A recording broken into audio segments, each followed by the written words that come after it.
Guys, welcome back to our channel. मेरा नाम आशीष कुमार, मैं स्वागत करता हूं आप सभी का अपने चैनल यूनिक स्टडी पर। तो अभी तक जैसा कि आप जानते हैं कि आप लोगों के लिए हमने हिस्ट्री की क्लासेस प्रारंभ कर दी हैं। उसी क्रम में हम 2 वीडियो पहले ही अपलोड किए जा चुके हैं, जिसके में पहले वीडियो में हमने बात की है कि यूरोपियंस को भारत आने के लिए क्यों जरूरत पड़ी और वो किस किस क्रम में भारत आए, उन्होंने अपनी फैक्ट्रियां और जो कंपनियां हैं वो कहाँ और किस किस सन में स्थापित की। उसी के साथ हमने दूसरी वीडियो में बात की पुर्तगाली और अंग्रेजों के बारे में। पुर्तगालियों से जुड़े हुए जितने भी पॉइंट्स एग्जाम की दृष्टि से इंपोर्टेंट हो जाते हैं वो सभी के सभी हमने पिछले वाले वीडियो में कवर कर लिए। साथ ही हमने अंग्रेजों से जुड़े हुए कुछ शुरुआती पॉइंट्स के बारे में भी बात की और हमने अंग्रेजों को यहाँ पे फुल डिटेल में नहीं पढ़ा है, केवल उन्हीं पॉइंट्स को हमने कवर किया है जो स्टार्टिंग में हमारे लिए इंपॉर्टेंट है, क्योंकि पूरा का पूरा आधुनिक भारत अंग्रेजों पे ही टिका हुआ है। तो उनकी बात हम आगे जाके अगली और जो भी वीडियोस हम अपलोड करेंगे उनमें कर लेंगे। तो आज हम बात करने वाले हैं केवल 2 देशों के बारे में। वो कौन कौन से देश हैं? पहला है डच और दूसरा देश है फ्रांसीसी। यहाँ से भी एग्जाम्स में बहुत ज्यादा क्वेश्चंस पूछे जाते हैं, तो आपका समय बिना वेस्ट किए स्टार्ट करते हैं आज के अपने इस वीडियो को। तो सबसे पहले बात कर लेते हैं डच की। ये अंग्रेजों से आए तो पहले थे, लेकिन उन्होंने अपनी व्यापारिक जो कंपनी थी वो अंग्रेजों के बाद में स्थापित करी। तो पहले क्वेश्चन जो पूछा जाता है यहाँ से, वो पहला क्वेश्चन इंपोर्टेंट हो जाता है कि वो पहला डच यात्री कौन था जो भारत आया था। भाई हमने पुर्तगाली यात्री के बारे में पढ़ा, स्पेनिश यात्री के बारे में पढ़ा, उसी क्रम में हम किसके बारे में पढ़ेंगे आज कि पहला ऐसा कौन सा डच यात्री था जो सर्वप्रथम भारत आया था। यहाँ से भी एग्जाम में कई बार क्वेश्चन पूछा गया है, तो हम इस क्वेश्चन को कवर कर लेते हैं। तो पहला डच यात्री था कार्नेलियस डी हाउटमैन, जो कि कहाँ से आया था? डच से आया था। इसी के साथ में 1602 ईस्वी में भारत के साथ व्यापार करने के लिए डचों ने अपनी कंपनी स्थापित कर ली।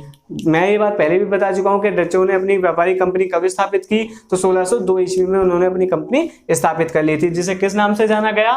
डच ईस्ट इंडिया कंपनी के नाम से जाना गया। और मैं आपको एक और बात बता दूं कि जो डचों का जो मुख्य इंटरेस्ट था व्यापार करने में, वो भारत में नहीं था, वो कहाँ था? इंडोनेशिया में था। वो भारत से व्यापार केवल सूती वस्त्रों का करते थे, ना कि मसालों का। वो मसालों का व्यापार कहां से करते थे? इंडोनेशिया से। वो भी कौन कौन से? जैसे सुमात्रा है, जावा है, बोर्नियो है। ये सभी द्वीप कहाँ के द्वीप हैं? ये सभी इंडोनेशिया के द्वीप हैं। और यहीं से जो डच थे वो किसका करते थे? मसालों का निर्यात करते थे। और जो भारत में डचों का जो मुख्यालय था वो कहाँ था? नागपट्टनम में था।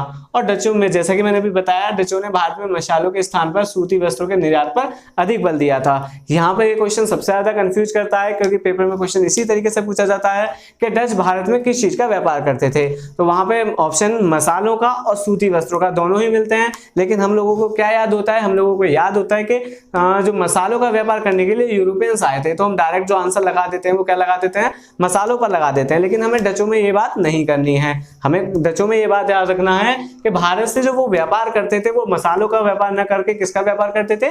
सूती वस्त्रों का व्यापार करते थे। और भारत में कुछ जैसे अंग्रेजों के व्यापारिक केंद्र थे, उसी प्रकार डचों के भी कुछ व्यापारिक केंद्र थे, उनके बारे में बात कर लेते हैं। पहला है मसूलीपट्टनम, जो उन्होंने अपनी पहली व्यापारिक फैक्ट्री खोली थी वो कहाँ खोली थी? मसूलीपट्टनम में 1608 ईस्वी में। जबकि उनकी जो व्यापारिक कंपनी है वो कब बनी? 1602 ईस्वी में। उसके बाद उन्होंने अपना जो अगली व्यापारिक फैक्ट्री है वो पुलिकट में खोली 1610 ईस्वी में। और उसके बाद जो तीसरे नंबर की जो व्यापारिक फैक्ट्री है वो कहाँ खोली? सूरत में 1616 ईस्वी में। और सबसे लास्ट जो चौथे नंबर की उन्होंने अपनी व्यापारिक फैक्ट्री खोली वो खोली विमलीपट्टनम में 1641 ईस्वी में।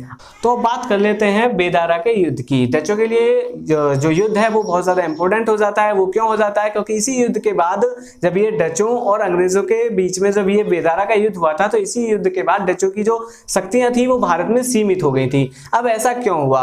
अब जैसा कि हम जानते हैं कि कहावत बहुत फेमस है कि एक म्यान में 2 तलवार नहीं रह सकती। उसी तरीके से भारत में अंग्रेज भी रह रहे थे और डच भी रह रहे थे, तो उन दोनों के बीच में कभी ना कभी टकराव होना जरूरी था।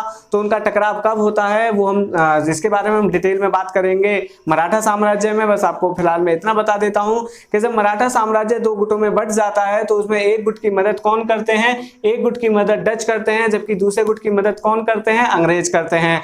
तो मराठों को लेकर डचों और अंग्रेजों के मध्य में बेदारा का युद्ध हो जाता है। कब? 1759 ईस्वी में, जिसमें डचों की बुरी तरीके से हार हो जाती है। और इसी युद्ध के साथ जो है डचों की शक्तियां बिल्कुल समाप्त हो जाती हैं। अब डचों के बाद बात कर लेते हैं फ्रांसीसियों की, क्योंकि ये थोड़ा सा लेट से आए थे, जबकि अंग्रेज और जो डच हैं या पुर्तगाली हैं वो पहले ही आ चुके थे। तो इसी कारण ये अपना विस्तार ज्यादा नहीं कर पाए थे, जबकि अंग्रेज अब तक इनके आने के समय तक पूरी तरीके से व्यवस्थित हो गए थे। लेकिन फिर भी यहाँ से कुछ क्वेश्चन पूछे जाते हैं तो उनके बारे में हम थोड़ा सा जान लेते हैं। फ्रांसीसियों में जो हमें याद रखना है वो याद रखना है 1664 ईस्वी। इस सन में क्या हुआ था, तो एक व्यक्ति थे कोलवर्ट, उन्होंने भारत में फ्रांसीसी जो व्यापारी कंपनी है उसकी स्थापना की थी। अब बात कर लेते हैं कि जो कोलवर्ट हैं वो कौन थे। तो कोलवर्ट जो है वो फ्रांसीसी राजा लुई 14वें के एक मंत्री थे, और लुई 14वें के कहने पे ही कोलवर्ट ने एक फ्रांसीसी व्यापारी कंपनी की भारत में स्थापना की, जिसका क्या नाम था, उसका कंपनी का नाम है देश इंडसे ओरिएंटलेस। यहां से ये क्वेश्चन एग्जाम में बहुत बार पूछा जाता है कि जो भारत में फ्रांसीसी कंपनी की स्थापना हुई थी तो उसका नाम क्या है, तो उसका नाम है देश इंडसे ओरिएंटलेस। और भारत में जो इन्होंने अपनी पहली व्यापारिक फैक्ट्री खोली थी, किसने, फ्रांसीसियों ने। मैं पहले ही बता चुका हूं, एक बार फिर रिवीजन करा देता हूं कि जो भारत में इन्होंने अपनी पहली फैक्ट्री खोली थी वो 1668 ईस्वी में सूरत में खोली थी। और जब ये व्यापारिक कोठी खोली गई थी तो उस समय जो फ्रांसीसी गवर्नर थे वो कौन थे, कैरो थे। अब बात कर लेते हैं इससे आगे की के फ्रांसीसियों ने और कौन कौन से कार्य भारत में किए। तो 1673 ईस्वी में बंगाल में चंद्रनगर में एक फैक्ट्री स्थापित की। तो ये बात मैं आप लोगों को क्यों बता रहा हूँ, ये बात इसलिए बता रहा हूँ क्योंकि इसी चंद्रनगर में फ्रांसीसियों ने अपना एक महत्वपूर्ण किला बनवाया था, जिसका क्या नाम था, फोर्ट ओरियलेंस। अब बात कर लेते हैं 1669 ईस्वी की, जिसमें इन्होंने अपनी दूसरी व्यापारी फैक्ट्री लगाई। पहली व्यापारी फैक्ट्री मैंने आपको बता दी कब लगाई गई, सूरत में लगाई गई 1668 ईस्वी में। यदि पूछ लिया जाए कि फ्रांसीसियों ने अपनी दूसरी व्यापारी फैक्ट्री कब लगाई, तो इसका सही आंसर हो जाएगा कि इन्होंने अपनी दूसरी व्यापारी फैक्ट्री 1669 ईस्वी में मसूलीपट्टनम में लगाई थी। अब जिस तरीके से अभी हमने बात करी डचों का भारत में मुख्यालय कहाँ था, तो नागपट्टनम में था, उसी तरीके से अगर बात की जाए कि फ्रांसीसियों का जो मुख्यालय था भारत में वो कहाँ था, तो इसका सही आंसर हो जाएगा कि इनका जो मुख्यालय था वो पांडिचेरी में था। और फ्रांसीसियों द्वारा जो बनवाया गया महत्वपूर्ण एक और एक किला था, वो कौन सा किला था, फोर्ट लुई। अब बात कर लेते हैं कर्नाटक युद्ध के बारे में। तो कुल मिलाकर 3 कर्नाटक युद्ध हुए थे, जो किस किस के मध्य हुए थे, अंग्रेज और फ्रांसीसियों के मध्य हुए थे। तो इस बात को समझने के लिए हम थोड़ा सा एक उदाहरण को समझेंगे, पर पहले उससे थोड़े से कुछ पॉइंट्स को जान लेते हैं कि जो तीनों कर्नाटक युद्ध हुए थे वो अंग्रेज और फ्रांसीसियों के बीच में हुए थे। लेकिन जबकि जो इनकी पृष्ठभूमि थी वो भारत से जुड़ी हुई नहीं थी, इनका जो सारा लेना देना था वो यूरोप से ही था। यानी यूरोप में जब फ्रांस और इंग्लैंड के बीच में जब युद्ध होता था तो उस युद्ध का परिणाम कहाँ देखने को मिलता था, भारत में देखने को मिलता था। तो उसके लिए मैं आपको एक उदाहरण बताता हूं। मान लीजिए कि 2 दोस्त हैं, वो हमेशा एक साथ रहते हैं, एक साथ खाते हैं, एक साथ पीते हैं, हमेशा ज्यादातर समय एक साथ व्यतीत करते हैं। और वो कुछ टाइम के बाद क्या होता है कि वो दोनों के दोनों अपनी जॉब की तैयारी करने के लिए एक साथ कहीं दूर जाके एक रूम लेके रहने लग जाते हैं। और कुछ समय बाद पता चलता है कि उन दोनों के जो घर वाले हैं, उन दोनों के घर वालों में आपस में बहुत ज्यादा लड़ाई हो गई है, एक दो की समझ लो कि सर्वर भी फूट गए हैं। तो क्या तुम्हें लगता है कि जब उन दोनों को वहां पे ये बात का पता चलेगा कि हम दोनों के घर वालों में लड़ाई हो गई है और लड़ाई भी कुछ ज्यादा ही हो गई है, तो क्या उन दोनों के बीच में पहले जैसा ही सब रहेगा? बिल्कुल नहीं रहेगा। उन दोनों के मध्य में भी जो मन मुटाव है वो हो जाएगा। अब इसी तरीके का जो पृष्ठभूमि है वो इन कर्नाटक युद्ध के बारे में है। जब इन दोनों देशों के बारे में, कौन कौन से देश, फ्रांसीसी और इंग्लैंड, जब इन दोनों देशों में वहां यूरोप में लड़ाई होती थी तो उसका प्रभाव भी देखने को जो भारत में भी मिल जाता था। उसी के लिए 3 कर्नाटक युद्ध हुए।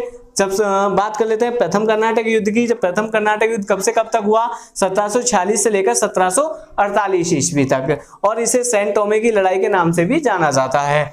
और ये जो युद्ध समाप्त हुआ था वो किसके साथ समाप्त हुआ, तो मतलब ये एग्जाम में क्वेश्चन पूछा जाता है कि जो प्रथम कर्नाटक युद्ध है वो कब समाप्त हुआ या किसके साथ समाप्त हुआ। तो 1748 में युद्ध समाप्त हुआ, और किसके साथ समाप्त हुआ, तो एक्स ला सापेल की संधि के साथ ये युद्ध समाप्त हो गया। यहाँ पे हम इन युद्ध के बारे में ज्यादा डिटेल में बात नहीं कर रहे हैं, क्योंकि जब हम कर्नाटक राज्य में पढ़ेंगे, जैसे कि मैंने आपको पहले ही बताया था कि हम 18वीं शताब्दी के जो स्वतंत्र राज्य हैं उनके बारे में भी बहुत सारी वीडियोस अलग अलग राज्य के बारे में बताएंगे।